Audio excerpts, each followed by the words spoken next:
Sa likod ng camera, ang celebrity na to maabilidad din sa kusina. Papakitaan niya tayo ng kanyang talento sa isang masayang pagluluto. Sa dami ng mga pwedeng luto ng manok, tito, tiyak na hindi kayo mabibigo. Dahil talaga naman kakaiba ang dating nitong coq o Riesling. Isa itong classic chicken casserole recipe ng mga Pranses na pinasarap ng Riesling wine. Isang uri ng white wine na tradisyonal na ginagamit sa pagluluto. Kaya naman sa isang celebrity mom kami nagtungo kasi ang balita namin, expert siya sa pagluluto nito. Bukod pala kasi sa pagiging palaban sa telebisyon at sa totoong buhay, palaban din tong si Mommy Maritoni Fernandez sa kusina. This is called coq au Riesling. It's a French dish. It's chicken with Riesling wine. Sineserve to nung lola ko when I was a little girl. Usong-uso to kasi pag malamig, ito yung mga cream-based na mga dishes na talagang hinahanap ng tao. Ang mga kailangan, button at portobello mushrooms, bacon, bawang, puting sibuyas, manok, cream, butter, olive oil, chicken cubes, white wine, asin at paminta. At ang magsisilbing sous chef o assistant ni Maritoni, ang kanyang 8-year-old na anak na si Liam. Sa kalahating olive oil, tunawin ang kalahating kwadrado ng butter. Done. Bigyan the bacon. Okay. Habang iniluluto ang bacon dito, simulan naman ang pagpiprito ng manok sa kabilang kalan. Brown it with the skin underneath. When you brown it, it seals the juices of the meat.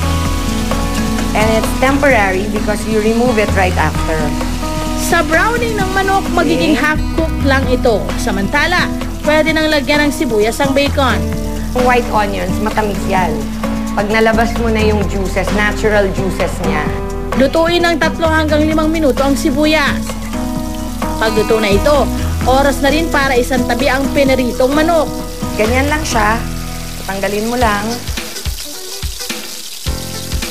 Samahan naman ang isang ulo ng tinadtad na bawang ang bacon at sibuyas. Okay, gigisahin nyo lang hanggang sa mukhang luto na. And then we can start combining the chicken and all the other ingredients. Haluin lang ng ilang minuto bago isunod ang portobello mushrooms. Si Liam talaga ang helper ko sa kusina. Sobrang hilig niya talagang magluto. Si ate, mas baking ang hilig. I think magiging magaling na cook to paglaki. Ha? Yes? Ihalo na rin ang button mushrooms. Habang niluluto ito, timplahan ang manok. Diba? Normally, sinisison nila bago nila lutuin. Tayo, pag na-brown na, tsaka lang natin sisison. Kasi, pag sinison mo siya, before browning it, yung juices niya na na-trap sa loob, maalat na. Ito, fini-flavor lang natin, yung chicken. Lagyan lang ito ng asin at paminta. Samantala, buhusan naman ang kalahating bote ng Riesling wine ang mga ginigisang sangkap. Tandaan, mahinang apoy lang ang dapat para unti-unting matanggal ang matapang na lasa ng wine. Mga 15 minutes ang hihintayin para mag-evaporate ang wine at saka ilagay ang chicken cubes. Talagang may lola was, mahilig magluto. And alam mo naman sa England, diba? In England kasi wala mga katulong. So you do everything yourself.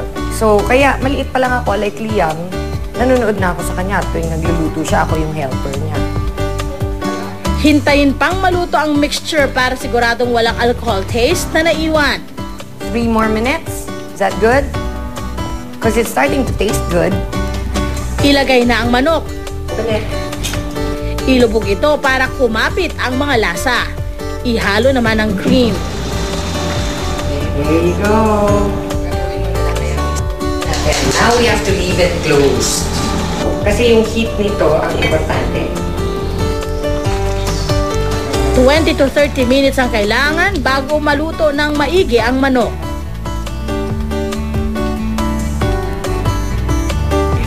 Good. Thumbs up. Perfect. Yep. Approve. At dahil aprobado na ang lasa, aba, pwede na itong ilagay sa plato. sa Pinoy version ng Coke o Riesling. Siyempre sa kanin ito ipapares imbis na sa patatas. For 1,800 pesos, 9 na tao na ang sold sa sarap nito. Tumapatak na 200 pesos kada serving.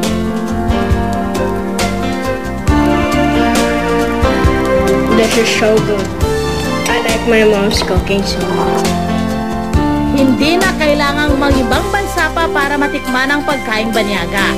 Dahil sa recipe ni Mami Maritoni, pwedeng-pwede na kayong Bon appetit!